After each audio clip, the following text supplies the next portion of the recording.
Recognized.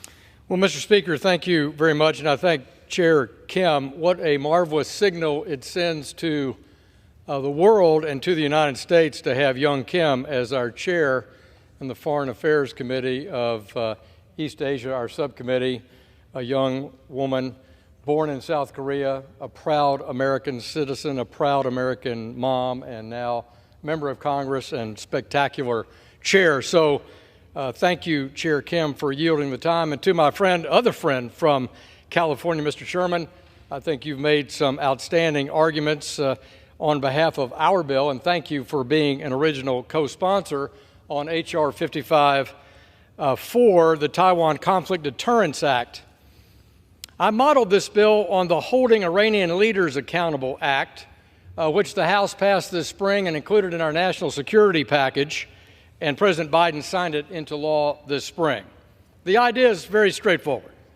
If we want to see the world's communist and autocratic dictatorships change course, we must expose their wealth, corruption, and financial privilege of their elites to the citizens suffering daily under their rule. This approach certainly applies to China's Communist Party as well. The CCP leaders sit atop an authoritarian state littered with cronyism, kickbacks, graft, bribery, and a colossal misuse of public funds.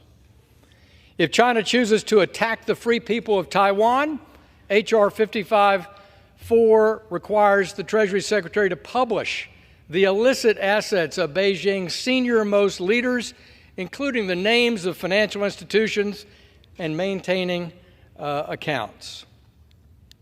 As Mr. Sherman noted, our 1979 recognition of the government in Peking, now Beijing, rests on the foundation that the future of Taiwan would be determined by peaceful means, and that any other method, including boycotts or embargoes, is considered a threat to peace and security in the Western Pacific. At a time when the Chinese youth face a 17% unemployment rate, and Xi has failed to deliver a social safety net, and families are battered by sinking real estate debt, let these corrupt officials explain to ordinary Chinese citizens how they acquired their riches on a government salary, even as they call on their public to support war across the Taiwan Strait. But this bill goes beyond just naming and shaming. It will also cut off access to the United States financial system for those CCP officials and their immediate family. This point's worth highlighting in order to convey the costs that Beijing will bear if they impose an embargo, boycott, or launch military action. Blocking Chinese leaders' use of the dollar will certainly be mirrored by restrictions from other major economies as well. And for Chinese officials whose families profit from their ill-gotten gains, they too will find the world becoming a much smaller place. In 2012, the Washington Post reported that most of China's Politburo Standing Committee have children or grandchildren studying here in the United States, including CCP Chairman Xi Jinping.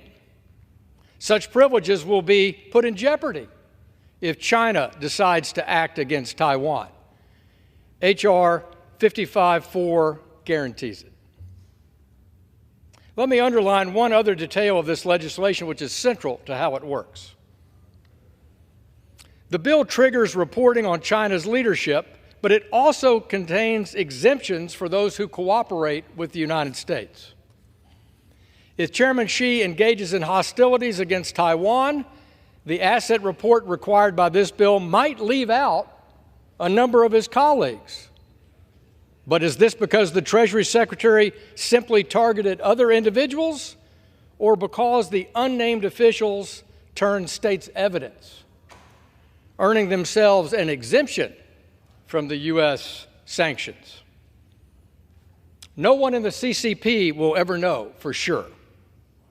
By the same token, everyone covered by this bill has an incentive to turn against the Politburo if they determine to take aggressive action in violation of their commitments against Taiwan.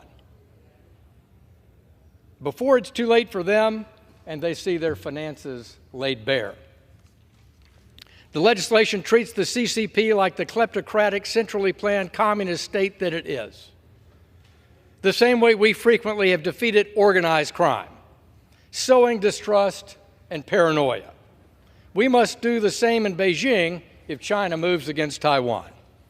Mr. Speaker, as Mr. Sherman noted, no one wishes to see conflict involving Taiwan. But we want to deter China from their worst instincts of potentially taking hostile actions. We must signal those consequences clearly and early. Earlier this summer, Taiwan recorded 66 Chinese military planes operating around the island, setting a single-day record. 56 of those aircraft entered Taiwan's air defense identification zone. Last month, Taiwan's defense ministry reported to lawmakers in Taipei how Beijing is developing new weapons and tactics to pressure the island. It's up to Congress and the executive branch to communicate that war across the Taiwan Strait would destroy the global economy, impoverish the Chinese people, and now, thanks to H.R. 55-4, impose significant personal costs for the Chinese elite and high CCP members. But the time to do this is before the outbreak of any threats or hostilities. Again, I want to thank Chairwoman Kim. I want to thank my colleagues on the Financial Services Committee for endorsing this legislation during its markup, and I urge all our colleagues to support this bill with a yes vote, and I yield back to the chair.